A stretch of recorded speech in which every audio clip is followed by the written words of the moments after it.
नमस्कार दोस्तों, आज हम लोग ऑब्जेक्टिव प्रश्न करेंगे और यह जो प्रश्न है मौर्य शासनकाल व्यवस्था का ऑब्जेक्टिव प्रश्न है, जो कि यह पार्ट 2 है।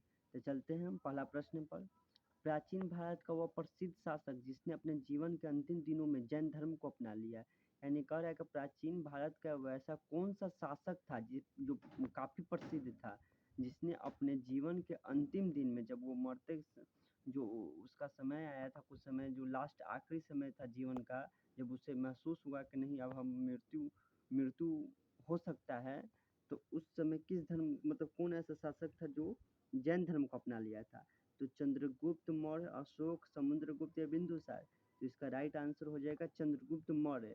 चंद्रगुप्त मौर्य क्या किए थे कि जैन धर्म को अपना लिए थे, प्राचीन भारत के शासक हैं और प्रसिद्ध शासक हैं। ठीक है, नेक्स्ट प्रश्न है, मौर्य साम्राज्य की स्थापना किसने की था। आप जान रहे होंगे इसका राइट आंसर क्या होगा। चंद्रगुप्त मौर्य ने क्या किया था, मौर्य साम्राज्य की स्थापना किए थे। ठीक है, नेक्स्ट प्रश्न है हमारे पास, मौर्य साम्राज्य में प्रचलित मुद्रा का क्या नाम था।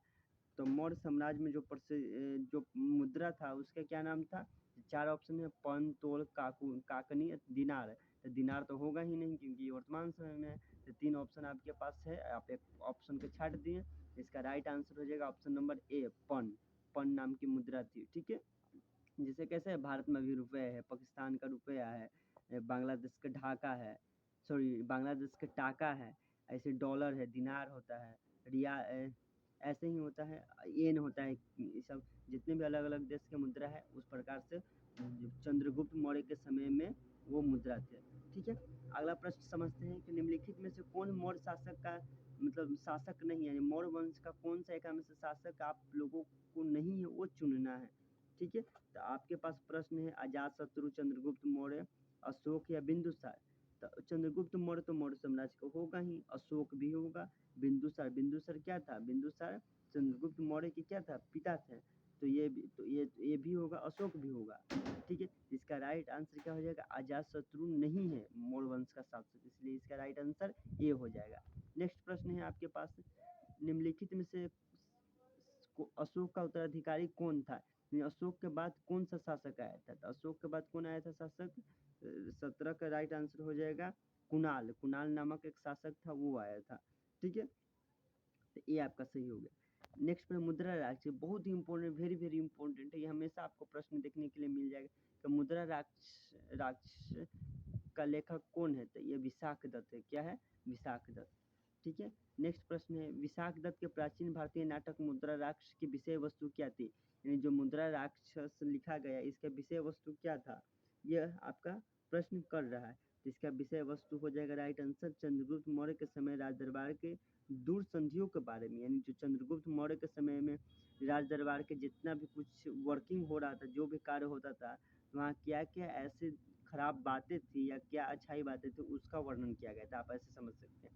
ठीक है, नेक्स्ट प्रश्न हम लोग देखते हैं कि मालवा, गुजरात और महाराष्ट्र किस शासक ने पहली बार जीता था, यानी ये प्राचीन काल के बारे में कर रहा है। तो देखिए आप ऑप्शन को दिमाग से समझिए, क्योंकि हमने क्या मौर्य वंश के बारे में पढ़ा है, तो हर्ष होगा ही नहीं, हर्ष नहीं होगा, ये भी नहीं होगा, ये भी नहीं होगा, क्या होगा, इसका राइट आंसर मौर्य हो जाएगा, क्योंकि चंद्रगुप्त मौर्य के ही काल में जो चंद्रगुप्त मौर्य जो शासक थे वो क्या कहते हैं, गुजरात, महाराष्ट्र और मालवा तीनों को जीत गए थे पहली बार में ही। ठीक है, क्योंकि महान शासक थे। नेक्स्ट प्रश्न है 21 प्रश्न है, किसने सहिष्णुता, उदारता और करुणा के त्रिविध आधार पर राजवंश की स्थापना की। तो इसका राइट आंसर हो जाएगा, क्या हो जाएगा आपका, ये जो 21 का है राइट आंसर अशोक हो जाएगा। अशोक पहले क्रूर था, अशोक क्या था, अशोक ऐसा राजा था, आप देखिए इस पर थोड़ा सा समझ जाइए। अशोक क्रूर राजा था, जो अशोक था एक क्रूर राजा था, अपने 99 भाई को क्या कर दिया था, मार कर, और एक पटना के एक ऐसा जगह है अगम कुआं, वहाँ पर वो डाल दिया था, क्योंकि ये मगध के साम्राज्य के शासक था। किसका साम्राज्य था, मगध, यानी पाटलिपुत्रा जो है अभी, पाटलिपुत्रा जो भी था इसका शासक कहते। क्या क्या था कि 99 भाई को मारकर अगम कुआं जो पटना में अभी है वहाँ पर ही वो डाल दिया था, यानी क्रूर राजा था। किस प्रकार का राजा था, एक निर्दयी और क्रूर राजा था। बट क्या हुआ, उसने बौद्ध धर्म को अपना लिया और वो क्रूरता से क्या हो गया, कम हो गया, सहनशील हो गया, उदार हो गया, करुणा से भर गया। तो कौन था यह? अशोक था।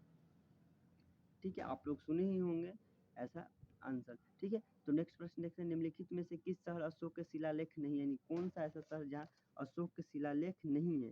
तो इसका राइट आंसर क्या हो जाएगा? आप लोग देखिए, ये जो प्रश्न है थोड़ा सा आपको कंफ्यूज कर सकता है। इसका राइट आंसर पाटलिपुत्र होगा, इसलिए होगा क्योंकि देखिए, जो अशोक जो शासक था वो तो पाटलिपुत्र का था ही, लेकिन यह पाटलिपुत्र में इसका कोई शिलालेख नहीं है। जो भी शिलालेख है अलग अलग जगह का है। ठीक है, ये इम्पोर्टेंट है, ये थोड़ा ध्यान रखिएगा। ठीक है, नेक्स्ट प्रश्न है, अर्थशास्त्र का लेखक का समकालीन था। अर्थशास्त्र किसके समकालीन था? तो अर्थशास्त्र किसने लिखा था? चाणक्य ने लिखा था। ठीक है, तो चाणक्य जो लिखा था अर्थशास्त्र, तो उसमें क्या था? चंद्रगुप्त मौर्य के क्या था? चंद्रगुप्त मौर्य के समय में जो चाणक्य थे, तो चाणक्य चंद्रगुप्त मौर्य के समय में थे। तो कह रहा है अर्थशास्त्र का लेखक समकालीन था, यानी अर्थशास्त्र जो लिखा था चाणक्य किसके समकालीन था? तो चंद्रगुप्त मौर्य के समय के। राइट आंसर क्या हो जाएगा? बी आपका हो जाएगा। अगला प्रश्न है, नंद वंश के पश्चात मगध पर किस राजवंश ने शासन किया था? यानी नंद वंश जब खत्म हो गया तो उसके बाद किस वंश का शासन आया? तो मौर्य वंश का शासन आया था। जब आप पढ़िएगा तो वहाँ पर आपको ये मिलेगा। ठीक है, अभी हम लोग सिर्फ ऑब्जेक्टिव प्रश्न कर रहे हैं और चीज़ों को समझते चल रहे हैं। मौर्य काल में जब हम थ्योरी करवाएंगे तो उस पर विस्तारित रूप से हर बातों को समझाने की पूरी कोशिश करेंगे और आपको अच्छी तरीके से उस वीडियो को देखकर ही आपको याद हो जाएगा। ठीक है, तो नेक्स्ट प्रश्न है हमारे पास 25 नंबर कि मौर्य काल में शिक्षा का सर्वाधिक प्रसिद्ध केंद्र कौन था? तो जान रहे हैं कि देखिए, नालंदा, वैशाली, उज्जैन। तो उज्जैन तो इसमें है नहीं, उज्जैन आपको महाराष्ट्र में मिलेगा।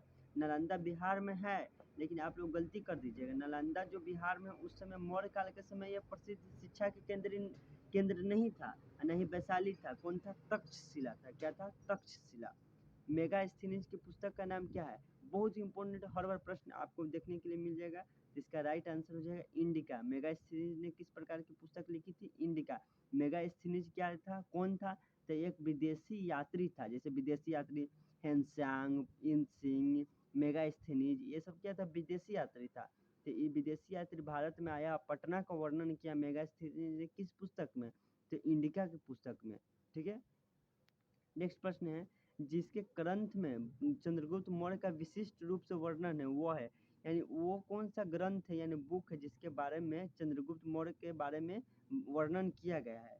तो इसका राइट आंसर हो जाएगा विशाख दत्त। विशाख दत्त ने मुद्रा राक्षस की रचना की और उसमें क्या किया? चंद्रगुप्त मौर्य के बारे में वर्णन किया, जो कि हम पहले भी लगता है कि इसके बारे में हम बता चुके हैं। ठीक है, देखिए यहाँ पर आपका प्रश्न है कि चंद्रगुप्त मौर्य के समय में राज दरबार की क्या है? दूरसंधियों के, एक मिनट, दूरसंधियों के बारे में बताया था। ठीक है, तो यह जो था क्या होगा? फिर से आते हैं, फिर से आते हैं प्रश्न पर। जिसके ग्रंथ में चंद्रगुप्त मौर्य का विशिष्ट रूप से वर्णन है वो है क्या? विशाख दत्त। इसका राइट आंसर हो जाएगा सी। वह स्रोत जिसमें, नेक्स्ट प्रश्न है, वह स्रोत जिसमें पाटलिपुत्र का प्रशासन का वर्णन उपलब्ध है, यानी वह स्रोत का नाम बताना है। यानी वो कौन सी पुस्तक है जिसमें पाटलिपुत्र के प्रशासन का, यानी पाटलिपुत्र की शासन व्यवस्था कैसी है उसके बारे में वर्णन है। तो इसका राइट आंसर हो जाएगा 28 का आपका इंडिका। जो कि देखिए आप जोड़ के पढ़िएगा तो आपको समझ में आ जाएगा। यहाँ पर भी आपको इंडिका के बारे में कहीं बताया गया है। तो देखिए, जो मेगास्थनीज की पुस्तक का नाम क्या है? इंडिका। तो मेगास्थनीज क्या था? विदेशी यात्री था। हमने पहले भी बताया कि मेगास्थनीज जो भारत आया था तो पटना के बारे में, पाटलिपुत्र का शासन व्यवस्था के बारे में वो लिखा था। तो वही प्रश्न आपको यहाँ पर देखने के लिए मिल गया। तो प्रशासन का वर्णन किस में है? तो यह क्या है? इंडिका में है। ठीक है, समझ में आ गया? बहुत बढ़िया। नेक्स्ट प्रश्न, अशोक के शिलालेख से प्रयुक्त भाषा, यानी अशोक के शिलालेख में कौन सी भाषा है? तो इसका राइट आंसर हो जाएगा आपका प्राकृत भाषा में अशोक का शिलालेख उपलब्ध है। ठीक है, तो नेक्स्ट वीडियो में हम नेक्स्ट पार्ट में और ऑब्जेक्टिव प्रश्न करेंगे और ऐसे ही और इससे भी बेहतर आपको ऑब्जेक्टिव प्रश्न करते करते के साथ ही हमारे जो थ्योरी पार्ट है वो भी समझ में आपको आ जाएगा। यानी आप एक प्रश्न से कई प्रश्न को आप निकाल सकते हैं। ठीक है, जैसे यहाँ पर ही आप देखिए, जैसे संस्कृत है। संस्कृत क्या है? तो यहाँ से आपको अगर आप कोई संस्कृत के जैसे एग्जाम कोई देते हैं तो पूछ सकता है कि संस्कृत का काल संस्कृत कितना बहुत पुराना ये भाषा है, इसके बारे में हम नेक्स्ट वीडियो में और बात करेंगे अच्छी तरीके से। पाली है, तो पाली किसके बारे में? तो पाली किसके बारे में है? तो ये आपका जैन धर्म के बारे में क्या था? जैन धर्म जब प्रचलन में था तो उसमें पाली भाषा थे, ठीक है। प्राकृत किसके भाषा में था? तो यह मौर्य शासन जो काल है उसके में क्या था?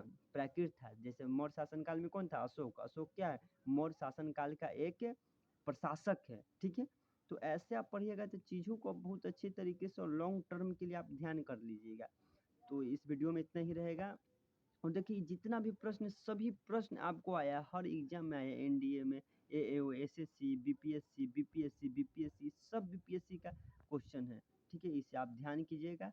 तो धन्यवाद। इस वीडियो को लाइक कीजिए, चैनल को सब्सक्राइब प्लीज़ कर लीजिए, क्योंकि ऐसे ही मज़ेदार वीडियो आपको देखने के लिए मिलेगा। और ये इस वीडियो को ज़रूर से ज़रूर अपने दोस्तों के साथ शेयर कीजिए, ग्रुप में शेयर कीजिए। तब तक के लिए धन्यवाद। जय हिंद।